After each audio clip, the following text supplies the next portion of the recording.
बयान कर रहे थे। गौसे पाक के बयान का मतलब ये नहीं है कि अब्दुल उनकी बीवी दही की हांडी जमाई थी और उनके लिए खाने का इंतजार कर रही थी। गौसे आजम अपने वाकये से दुनिया की हालत बता रहे थे, ऐ लोगों, जिस तरह मेरे घर में आज मेरे खाने से पहले दही का मटका टूट गया और दही बह गया, सबकी हालतें तकरीबन ऐसी होती हैं। इंसान अपने लिए इतना कमाता है, माल जमा करता रहता है, और जब उसके खाने का वक्त आता है मलकुल मौत पंजा मारकर रूह निकाल लेता है। और इमाम अहमद बिन हंबल को 300 कोड़े मारे गए थे। उनकी पीठ झुक गई थी, उनकी रीढ़ की हड्डी टेढ़ी हो गई थी। कोड़ा किसको कहते हैं? कोई रस्सी को नहीं, चमड़े का वो बेल्ट जिससे वो मारते थे तो जिस्म की चमड़ी लग करके आ जाती थी। 100 कोड़े में तो आदमी मर जाता था, कोई बच गया। 300 कोड़े खाए उस इमाम की बात कर रहा हूं जिसको मेरे नबी की 5 लाख हदीसें याद थी। वो इमाम अहमद बिन हंबल इतने बड़े इमामुल हदीस कोड़े खाते थे तो किस बात पर? सिर्फ हक बात का ऐलान बरसरे पैकार करते थे, सबके सामने करते थे। उन्होंने कोई बादशाह की रियायत नहीं की, उन्होंने ये नहीं देखा कि ये क्या चाहते हैं, बल्कि हमेशा ये देखा कि मेरे नबी की शरीयत क्या चाहती है। मेरे अजीजों, यही बड़ी करामत है। गौसे आजम की बड़ी करामतों में से करामत ये है, उस जमाने में आप बगदाद तशरीफ लाए जब हालात ऐसे थे कि हक बोलना दुश्वार था, और आप जब मस्जिद के मिंबर पर खड़े होकर ऐलान करने लग गए, हैबत ऐसी तारी थी कि कोई आपको रोक ना सका, और आपकी ये हक्कानियत की तबलीग फैलती गई। शुरू में 10 लोग, फिर 20 लोग, फिर 100-200, फिर 1000-2000। गौसे आजम ने चंद महीनों में जो खुतबात दिए, आपके खुतबात का आलम यह था कि फिर 70,000 का मजमा बराबर सुनने के लिए आया करता। और गौसे आजम का ये खुतबा एक नहीं, हजारों खुतबात हैं। जब आप खुतबा देते थे, एक बात याद रखें, जुबान अगर पाक हो और अल्लाह की नबी पाक की शरीयत ताहिरा बोलती हो, उस जुबान में भला का असर होता है, अल्लाह करीम की तरफ से असर डाला जाता है। हक बात अगर बुलंद आवाज से कहो, ये मत देखो कि मैं कौन हूं, ये देखो कि कलाम किसका है। अल्लाह करीम लोगों के दिलों पर बात डालता है। गौसे आजम की जुबान से निकले हुए कलमात ऐसे हुआ करते, मजमा खत्म होने से पहले पता नहीं कितनों की तो लाशें उठाई जाती थी, कितने तो वहां बेहोश हो जाते। किस बात पर? इतना असर करता दिल पर कि लोग कपड़े फाड़ लेते थे। खुतबे के अंदर, बयान के अंदर ऐसा असर होता कि लोग बैठे बैठे मदहोश हो जाते, कोई जोश हाल में कपड़े फाड़ डालते। रिवायात में बताया गया कोई एक मजमा भी ऐसा नहीं जिसमें हुजूर गौसे पाक की तकरीर के बाद जनाजा ना उठाया गया। हर खिताबत के बाद, और बोलते क्या थे, हैरत की बात है मेरे अजीजों। आज बाज लोग ये कहते हैं, हम भी बहुत सारी चीजें बयान कर रहे हैं, मैं अपने लिए भी नसीहत और सारे उलमा के लिए भी कहता हूं। लोगों के पल्ले नहीं पड़ती, लोगों के कानों में नहीं जाती। ये जुमा में आते हैं, सोते रहते हैं, जब इमाम खड़ा होता है नमाज के लिए तो ये झटका लेकर के खड़े होते हैं, बयान यूं ही चला जाता है। मेरे अजीजों, 2 चीजों की पाबंदी जरूरी है। मैंने पढ़ा था इमाम अहमद बिन हंबल नहीं, हजरत सुफियान सौरी रदी अल्लाह ताला, हजरत सुफियान सौरी नसीहत कर रहे थे, और जब वो नसीहत करते तो लोग रो पड़ते थे, आखिरत को याद करते, कब्र की होलनाकियों का तज़किरा करते तो लोग रोने लगते। एक बंदा था, वो मजलिस में आया करता और खामोश बैठता, और उस पर कुछ भी असर नहीं। एक दिन उसने पकड़ करके पूछा हजरत सुफियान से, आप जब बयान करते तो लोग धाड़े मार मार कर रोते हैं, मुझे तो कुछ नहीं होता, मैं तो ऐसे ही बैठा रहता हूं। आपने क्या फरमाया? आपने ये नहीं फरमाया कि तू बदतमीज है, तू बदमाश है, तू बदअमल है। फरमाया 2 में से एक खराबी हो सकती है, या मेरा दिल खराब होगा या तेरा दिल खराब होगा, इसलिए कि मैं बात रसूलुल्लाह की कर रहा हूं, इसमें असर तो होगा ही। 2 में से कोई एक खराब होगा, ये नहीं फरमाया कि तू ही खराब।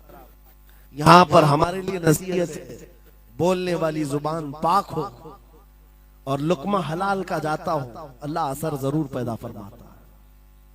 सरकार गौसे पाक रदी अल्लाह ताला अन्हु मिंबर पर खड़े होकर बयान कर रहे हैं। क्या बयान कर रहे हैं सुने।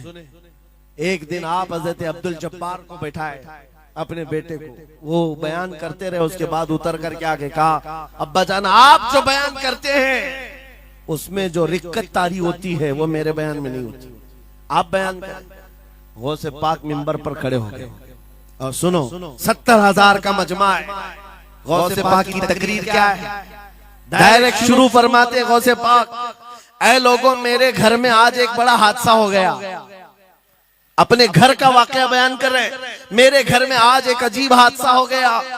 अब्दुल जब्बार की माँ यानी अपनी बीवी के बारे में कह रहे हैं, उनके बेटे हजरत अब्दुल जब्बार कहते हैं, अब्दुल जब्बार की माँ मेरे लिए दही मट्टी की हांडी में जमा कर रखी हुई थी, एक छीके से लटकाई हुई।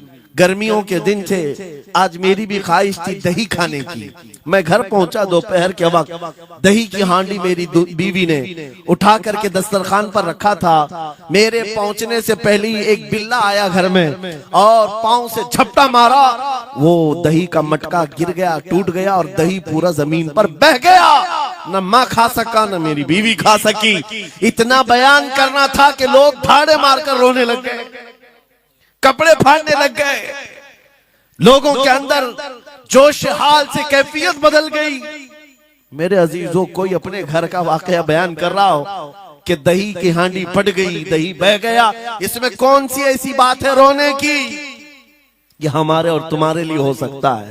गौसे आजम का मजमा भी अहले दिल का हुआ करता था, वो बसीरत वाले लोग बैठते थे। गौसे पाक क्या बयान कर रहे थे? गौसे पाक के बयान का मतलब ये नहीं है कि अब्दुल उनकी बीवी दही की हांडी जमाई थी और उनके लिए खाने का इंतजार कर रही थी। गौसे आजम अपने वाकये से दुनिया की हालत बता रहे थे, ऐ लोगों, जिस तरह मेरे घर में आज मेरे खाने से पहले दही का मटका टूट गया और दही बह गया, सबकी हालतें तकरीबन ऐसी होती हैं। इंसान अपने लिए इतना कमाता है, माल जमा करता रहता है और जब उसके खाने का वक्त आता है मलकुल मौत पंजा मारकर रूह निकाल लेता है और सारा माल उसका धरा का धरा रह जाता है, ना वो चख पाता है ना खा पाता है। गौसे पाक रज़ी अल्लाह ताला अन्हु ये दुनिया की हालात बता रहे थे। और मेरे अजीजों, आज भी वही हालात हैं हमारे, आज भी वही हालात हैं। हमने कमाने के लिए अपनी सेहत गंवा दी, रात नहीं देखा, दिन नहीं देखा, दौड़ते रहे माल हासिल करने के लिए, इतना जमा कर लूं, इतना जमा कर लूं, इतना जमा कर लिया, जब तक तो सेहत बिगड़ गई, शुगर भी आ गई, बीपी भी आ गई और ऐसी बीमारियां लग गई कि अब इनको ठीक करने के लिए जितना जमा किया था खर्चा करते रहो। शेख सादी रहमतुल्लाह अलैह फरमाते हैं, ये दो कामों में तो इंसान की पूरी जिंदगी खत्म होती है। पहले कमाने के लिए सेहत गंवाता है और फिर सेहत बचाने के लिए माल गंवाता है। ये दो चीजों में गौसे पाक रज़ी अल्लाह ताला अन्हु की नसीहत यही थी कि इतना जमा कर ले जाते हो, इतना जमा करते हो कि फिर जब खाने का वक्त आता है तो मियाँ ऐसे हालात होते हैं कि नमक भी नहीं खा पाते, शक्कर भी नहीं खा पाते। दूसरी बातें तो छोड़ो, शुगर वाले शक्कर नहीं चख पाते, बीपी वाले नमक नहीं चख पाते। अरे ये बड़ी छोटी चीजें हैं और माल देखो तो करोड़ों का है, अरबों का है, अरबों का माल पड़ा हुआ है, नमक नहीं चख पाते, शक्कर नहीं खा पाते। किसके लिए जमा किया था? और थोड़ी और बड़ी बीमारी हो गई तो पानी भी नहीं पी पाते, डायलिसिस चल रहा है, किडनी खराब है।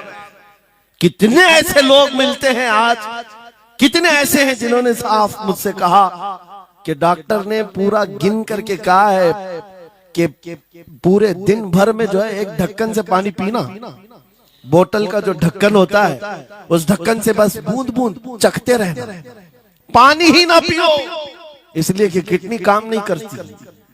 ये दुनिया है मेरे अजीजों, हमने अपनी सेहत गंवा दी, पूरी की पूरी सेहत गंवा दी इसको हासिल करने के लिए। इसी को मेरे इमाम अहले सुन्नत फाजिल बरेलवी ने कहा था, शहद दिखाए जहर पिलाए, कातिल डायन शोहर कुछ, इस मुर्दार पे क्या ललचाए, दुनिया देखी भाली। लेकिन समझ में किसी को नहीं आता, उस वक्त समझ में आने लगता है जब जाने का वक्त होता है।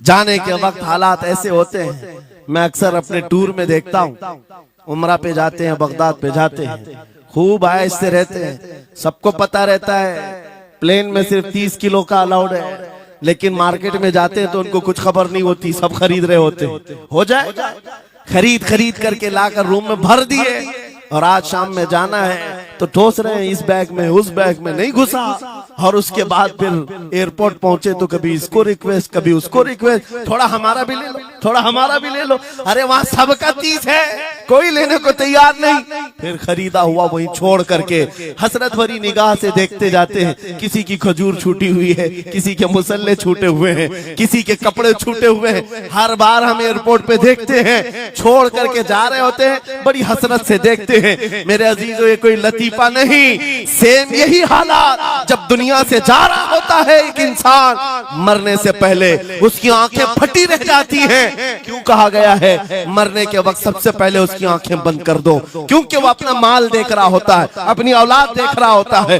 अपना घर बार देख रहा होता है। मैंने इसको बनाया था, इस तरह से कमाया था, इस तरह से इसको पाला था, ये सब देखता रह जाता है। उनमें से किसी चीज को उठा भी नहीं पाता, ले नहीं जा सकता, यहाँ तक कि ऐसी हालत होती है खुद जा भी नहीं पाता, दूसरों के कंधों पर सवार होकर जाना पड़ता है। ये दुनिया की हकीकत। गौसे पाक की तालीमात अगर पढ़ते रह जाओ मेरे अजीजों, तसव्वुफ का एक ऐसा किला है, गौसे पाक की तालीमात काफी है तुम्हें तौबा करने के लिए, दुनिया में दिल लगाने के लिए और उससे दिल हटाने के लिए। गौसे पाक की तालीमात काफी है। आपने फरमाया था दुनिया में ऐसे रहो जैसे कश्ती समंदर में चलती, कश्ती समंदर में चलती है, यानी पूरे भरे हुए मौजों के पानी पर कश्ती चल रही है, लेकिन उसका कुछ बिगड़ता नहीं है। हाँ, अगर पानी कश्ती के अंदर आ गया तो फिर कश्ती के लिए खतरा है, डूब जाएगी। तुम दुनिया में ऐसी रहो कि तुम्हारे अंदर दुनिया ना आए, तुम दुनिया में हो, तुम्हारे अंदर दुनिया ना आ जाए। अगर तुम्हारे अंदर दुनिया घुस गई तो डूब जाओ, फिर यहां से निकल नहीं पाते। मौलाना रोम इसी की मिलती जुलती बात कहते हैं मसनवी शरीफ में। जलालुद्दीन रूमी फरमाते हैं, एक चूंटी को देखा, शहद का एक कतरा जमीन पर गिरा हुआ है, शहद का कतरा चिपकने वाला होता है, यानी उसके अंदर गम होता है। चूंटी करीब से आई, एक चुस्की ली, शहद को चखा और जाने लगी। फिर आई, पेट कहां भरता है चूंटी का मीठे से।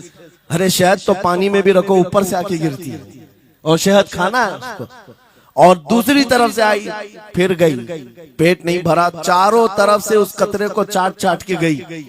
मौलाना रोम फरमाते हैं, फिर चूंटी के दिल में ख्याल आया, मैंने हर तरफ से तो शहद को चक्कर देखा, टेस्ट एक ही है, बीच कचरे में कैसा टेस्ट होगा?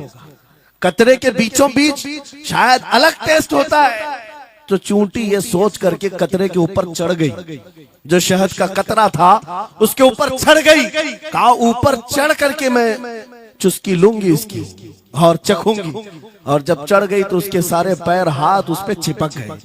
चूप्स तो लिया, शहद खा तो लिया, लेकिन वापस आने का कोई रास्ता ही नहीं था। सारे हाथ पैर उस शहद के गम में चिपक गए। चूंटी की उसी कतरे में मौत हो गई। मौलाना जलालुद्दीन रूमी फरमाते हैं, इंसान यही करता है, माल कभी इधर से कमाता है, कभी उधर से कमाता है, हर जगह से देखता है, सारे टेस्ट ले लेता है, बाद में बड़े बड़े लोगों को देखता है, अरे नेताजी तो बड़े बंगले में, वहां कैसा ऐश होता होगा, कोई उस रिजॉर्ट में है, वहां कैसी मस्तियां होती होंगी, वहां भी जाकर देख लूं। ये वहां भी यहाँ भी करते करते घुस जाता है और दुनिया में ऐसा मसरूफ होता है, उसकी मौत आ जाती है, तौबा की मोहलत नहीं मिल पाती, उसी दुनिया में फंस जाता है। मेरे अजीजों, गौसे आजम की तालीमात ये हैं, दुनिया में ऐसे रहो जैसे कश्ती समंदर में रहती है, तुम्हारे अंदर पानी ना आने पाए। अगर तुम्हारे अंदर आ गया तो डूब जाओगे। इन तालीमात पर अमल करते हुए आज हम हालात देख सकते हैं। जितनी चीजों ने हमें बिगाड़ा है आज, वो दुनिया की मोहब्बत है, वो दुनिया की मोहब्बत है। मेरे आका सल्लल्लाहु अलैहि वसल्लम का एक फरमान मैं सुनाता हूँ, अबू दाऊद शरीफ की हदीस है। वो आज के जमाने में अगर मैं आपके सामने बयान करूं तो ऐसा लगे हमारे लिए ही बयान हुआ है। रसूल करीम सल्लल्लाहु अलैहि वसल्लम फरमाते हैं, यूशकु अन तदाअ अलैकुमुल उमम कमा तदाअल अकिलतु इला कुसअतिहा। करीब एक जमाना तुम पर आएगा, तुम देखोगे कि सारी जमातें मेरी उम्मत पर टूट पड़ेंगी। ऐसे टूट पड़ेंगी जैसे भूखा बर्तन पे झपटता है। भूखा आदमी जैसे बर्तन पे झपटता है, ऐसे मेरी उम्मत पर सारी कौमें झपट पड़ेंगी। आज वही तो हालात है, आज वही हालात है।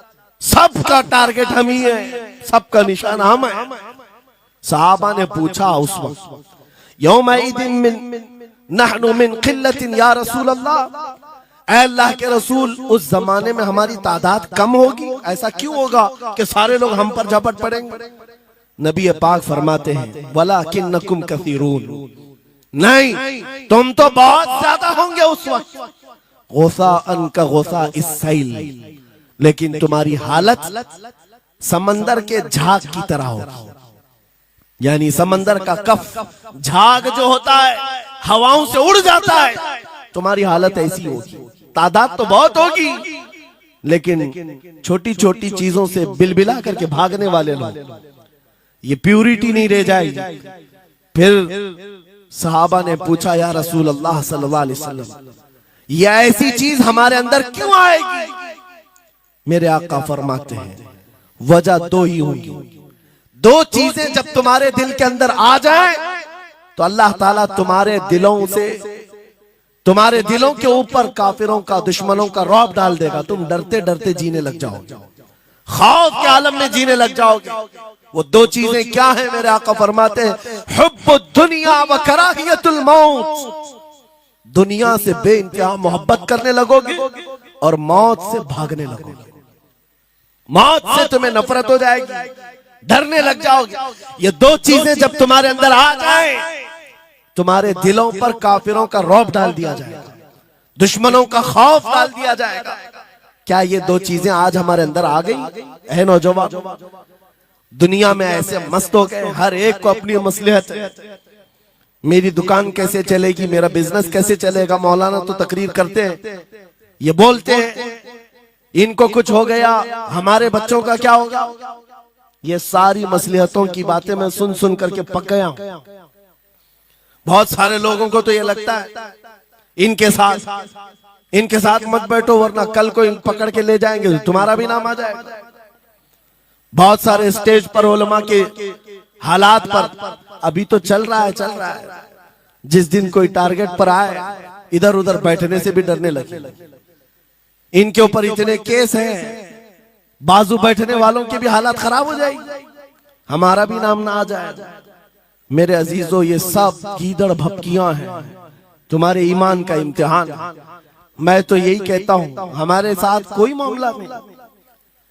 वही बात मैं कहता हूं जो अकबर इलाहाबादी ने कहा था, रकीबों ने रिपोर्ट लिखवाई है जा जा के थाने में कि अकबर नाम लेता है खुदा का इस जमाने में। यही रिपोर्ट लिखवाते हैं जा जा करके।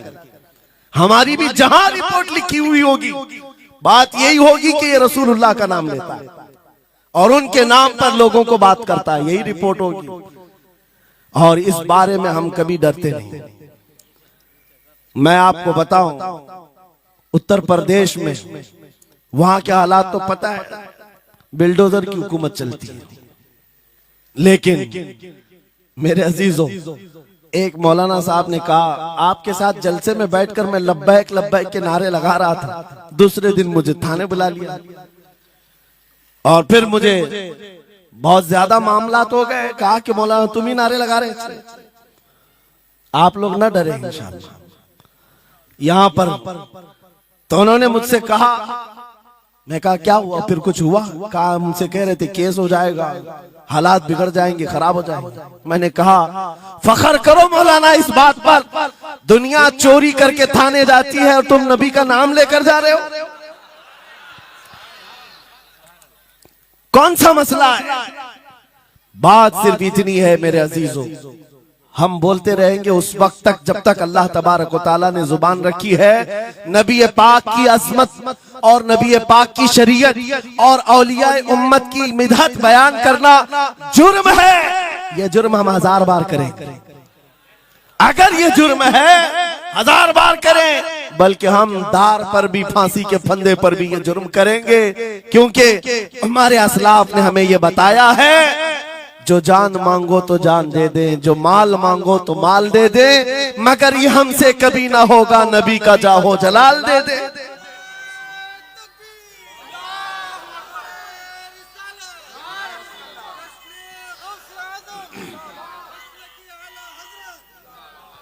खामखा बेचारे हमारे रिश्तेदारों को डरा करके रखे लोग, पुलिस वाले हजरात को कुछ लोग रिपोर्ट लिखवा कर डरा करके रखे हुए। मैं आपको बता रहा हूं, एक साल में तकरीबन 170 के करीब जलसे करके आए। किसी एक जगह की भी रिपोर्ट निकाल करके बताओ कि हमने कहीं फसाद करवाया, हमने कहीं पर लोगों में माहौल बिगाड़ा हो, या पब्लिक भड़क करके एक दूसरे के जंग करने पर आई हो, कहीं नहीं।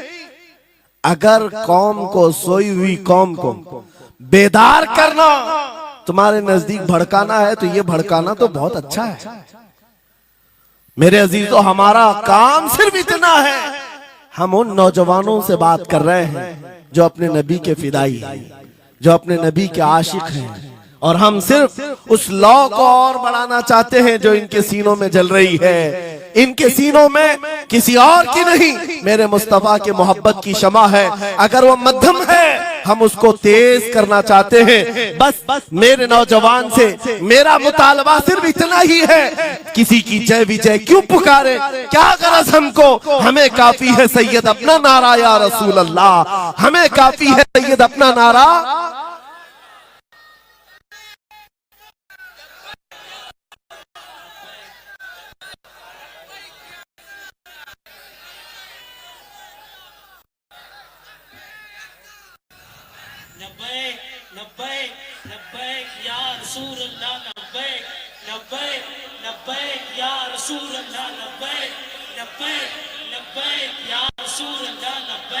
तवज्जो, मुझे बताओ, मैं तो दूसरे वाकयात बयान कर रहा हूं, यहाँ आपके यहाँ करंट सिचुएशन, यहाँ लोग बैठे हुए भी हैं, रिपोर्टर भी होंगे और हजरात को देख रहे होंगे। मुझे मैंने अभी बयान में कौन सा भड़काया, ये जो कह रहे हैं अपने नबी को पुकार रहे हैं। मेरे अजीजों, तुम्हारे इन नारों से असल बात ये है, दुनिया को ये लगने लगा है ये जिसके गुलाम है उसके पूरे होने लग गए, तो फिर अच्छे अच्छों की कुर्सियां हिलने लग सकती हैं। इसलिए कि इस कौम की तारीख सबको पता है, ये वो कौम है टल न सकते थे जंग में, अगर अड़ जाते थे पांव शेरों के भी मैदान से उखड़ जाते थे, हक से सरकश हुआ कोई तो बिगड़ जाते थे, अरे तेग क्या चीज हम तोप से भी लड़ जाते थे। यह हमारी तारीख है, दुनिया को पता है, दश्तो दश्त है, दरिया भी न छोड़े हमने, बहरे जुल्मात में दौड़ा दिए घोड़े हमने। इकबाल ने कहा है थमता न था किसी से सैले रवा हमारा, कुछ बात तो है कि मिटती नहीं हस्ती हमारी, सदियों रहा है दुश्मन दौरे जमा हमारा, बातिल से डरने वाले आसमां नहीं है हम, 100 बार कर चुका है तू इम्तिहान हमारा। इसी बात को लेकर के मोड़ के बिगाड़ करके पैदा किया जाता है। हालात खराब हो जाएंगे आपके बयान का, हालात खराब नहीं होंगे। ईमान अगर मजबूत हो जाता है तो हालात खराब कभी नहीं होते, हालात खराब नहीं होते। आज ऐ सुन्नी मुसलमानों, गौसे पाक रज़ी अल्लाह तआला अन्हु की निस्बत अगर कामिल है, ये बात सुन लो, वक्त खत्म होने को आ गया, मैं अपने वक्त पर समेट लूंगा। आप मिंबर पर खुतबा दे रहे हैं, उलमा भी तवज्जो करेंगे क्योंकि ये भी मिंबर पर खुतबा देने के लिए खड़े होते हैं और जुमा में मस्जिद पर माइक लेकर के बयान करते हैं आधा घंटा पौना घंटा। अब तो हालात ऐसी आएंगे इनके साथ। अब तक तो ट्रस्टियों की चिट्ठियां आती थी, सदर सेक्रेटरी बोलता था मौलाना ये नहीं बोलना वो नहीं बोलना। अभी इसके बाद और आगे से भी आएंगी और चिट्ठियां आएंगी कि मौलाना अभी आपको क्या बोलना है इस जुम्मा में। ये डरे भटके हुए लोग जो उलमा की गर्दनों पर राज करते हैं, उनसे भी मैं कहता हूं खोल दो, आजाद कर दो उन जुबानों को जो मेरे मुस्तफा की हैं, जो नबी पाक सल्लल्लाहु अलैहि वसल्लम की हैं। इनकी जुबानों पर ताले न लगाओ। या उलमा तुम्हारे दीन के मुहाफिज हैं, तुम्हारी नस्लों की शरीयत के मुहाफिज हैं। आज इनकी जुबानों को बंद करोगे, कल तुम्हारे बच्चे नबी का नाम लेने से घबराने लग जाएंगे, डरने लग जाएंगे। उलमा के गलों में और इनकी गर्दनों में रस्सियां न डालो। ये तो उन जालिम ट्रस्टियों से कहता हूं, बाकी उलमा से कहता हूं अगर हालात ऐसे आ गए ठोकर मार दो इनकी नौकरियों को। एक दरवाजा अगर ये बंद करते हैं, मेरा मौला 70 दरवाजे और खोलेगा।